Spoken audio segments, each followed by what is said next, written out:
tunaona ni wimbi kubwa sana la wachezaji tukiwazungumzia. Labda kuna mipango yote ambao huwa mnafanya baada ya msimu kukamilika kuwa na wale vijana ambao mmewatoa kwa ajili ya kuendelea kuwashauri zaidi kama klabu ambazo zimewatoa kutokea wakiwa vijana na wengine sasa hivi ni wakubwa? Tunashirikiana vema nao sana kwa asilimia kubwa. Na katika maisha ambayo wanayo sasa, hapa pa kupita nyumbani ni Mtibwa. Na sisi milango iko wazi. Milango iko wazi. Wewe mama mzazi, uchungu wa mwana, uchungu wa mama ndo anajua uchungu wa mtoto. Leo hii tumetoa watoto wengi kwenda sehemu mbalimbali. Lakini nikuhakikishie tunapata uchungu wakikwama milango iko wazi kurudi nyumbani. Na ushirikiano wa Mtibwa Sugar na klabu nyingine katika kuwapokea wale wachezaji ambao wanatoka Mtibwa, ushirikiano ukoje katika iwapo kama klabu zinahitaji wachezaji kutoka kwenu? Kuna ile kasumba ambayo baadhi ya klabu, sio zote, tusemee zote, na ni mara chache huwa inatokea mchezaji kaenda klabu hii lakini kunakuwa na mvutano wa kimkataba baina ya klabu aliyotoka na klabu anayoenda. Ushirikiano wa Mtibwa sana klabu zile uko vipi? Sisi ukitutimizia matakwa yetu hatuna pingamizi. Sisi ni chuo cha mpira. Kwa wanapotengeneza wanatamani kutoka, lakini kwa makubaliano pande mbili tatu, mchezaji klabu inamtaka na sisi tukae pamoja tumalizane. Sisi hatusiti kumruhusu mtu. Kwa hiyo mpo tunajua ameshakuwa, kile si chuo cha mpira. Ndio. Ameshakuwa, ameshafikia tamati mkubwa sasa. Anatamani kuona changamoto za maisha katika vilabu vingine. Tunalizia. Kwa mpo tayari hata kutoa wachezaji ambao wamepandisha ligi kwa msimu huu. Iwapo anahitajika kwenye klabu kubwa, milango iko wazi tuseme. Wale ambao wanakwama nje, wamekwama warudi nyumbani. Wale ambao wamekwama, kama leo nimeonana na Chasambe, amefurahi sana sababu nilikuwa nampa elimu ya maisha, sio elimu ya mpira. Lakini mpira una miko yake. Nilikuwa namueleza namna gani ya kutunza afya ya mpira. Leo anafanya vizuri. Najua anatunza ile afya ya mpira. Anatekeleza. Na leo kafurahi sana. Anasema kesho nakuja mzee, unipe maneno kidogo sababu nimekuja kwenye nchi za watu na wewe umekuja kwenye nchi za watu. Hebu nipe busara zako ziweze kunijenga niweze kupata mafanikio. Okay. Neno lako sasa kwa klabu hizi kongwe. Tuje hapo kwenye upande wa ligi kuu msimu ujao. Neno lako kwa maafisa habari klabu hizi kongwe ambao ulikuwepo, umeshuka na unapanda sasa msimu ujao kuonekana. Neno lako ni lipi? Hususan ukiangalia tuzitaje tu kabisa ni klabu za Simba, Yanga, Singida na Azam. Niseme jambo moja kwamba vijana wangu, mimi nilirudi kujifunza jambo kwenye ligi ya Championship. Na nimejifunza mambo mengi sana kwenye Championship. Kuna wengine walikuwa wananipigia simu kunijulia hali, wengine walishajua mimi nimekufa. Umeelewa? Maki kuna upendo. Unajua kwenye maisha kuna upendo aina mbili.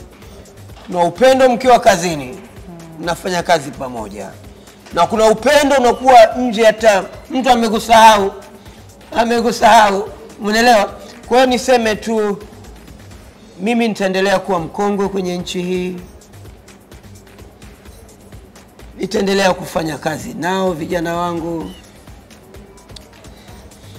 Mmoja anayekwama karibu, tuweze kubadilishana mawazo, tuweze kukemeana ili waweze kutumikia vilabu vyao kwa kufuata misingi, mipaka.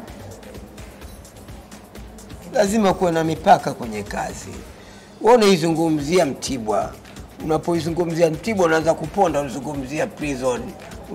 Unakiuka. Yule atazungumza nini kama unaingilia kazi ya mtu? Kwa hiyo kuwe na mipaka. Watoto zangu lakini anazungumza vile kama anacheza na timu pinzani.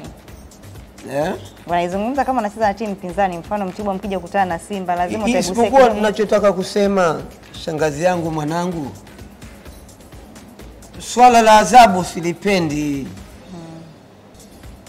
lakini wanakiuka sheria. Ndio hapo swala la adhabu silipendi, sababu wanakuwa wajuaji kuliko maafisa habari wa sasa hivi.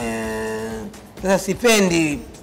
Nchi hii ina mipaka ya kazi.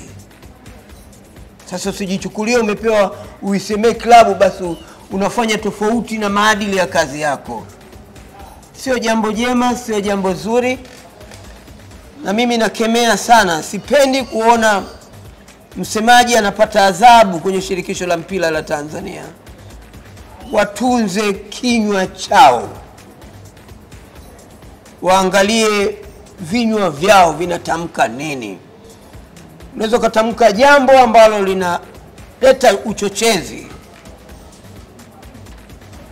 sasa lazima upate adhabu.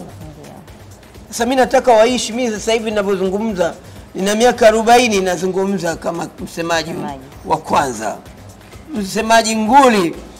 Sasa lazima wapige makofi kwa msemaji nguli, sababu ndio niliofanya wapate ajira kwenye ardhi ya Tanzania. Wewe ndio umefufua ile, basi kila klabu ina afisa habari. Ndio. Sasa lazima wasinitenge. Maana nimeona baadhi ya wasemaji hata nikitembea tembea yeye anajiona yuko juu kuliko mimi. Mimi ndio mkongwe, aje tuzungumze. Asante. Mimi nikushukuru sana Tobias Kifaru. Na nadhani kwamba watakuwa wameyasikia hayo. Bila shaka ndafurahi, ila adhabu sipendi.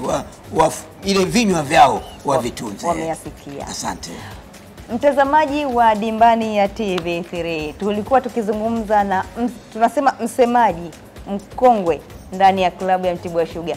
Miaka 40 sio ya kusema ni michache, ni miaka mingi sana. Ni Tobias Kifaru ndani ya klabu ya Mtibwa Sugar akiwa kama msemaji kwa miaka 40 hadi sasa. Amezungumza mengi, kubwa zaidi akizungumzia suala la maafisa habari kuzingatia miiko na sheria iliyowekwa katika kuendelea kufanya au kutenda kazi zao ndani ya klabu. Na pia amezungumzia hamasa pamoja na klabu ya Mtibwa Sugar. Ni nini ambacho wanakizingatia katika kuendelea kukuza wachezaji na kuwatoa kuendelea kulikuza soka la hapa Tanzania. Endelea kutazama Dimbani ya TV3. Langu jina ni Fatuma Rashidi.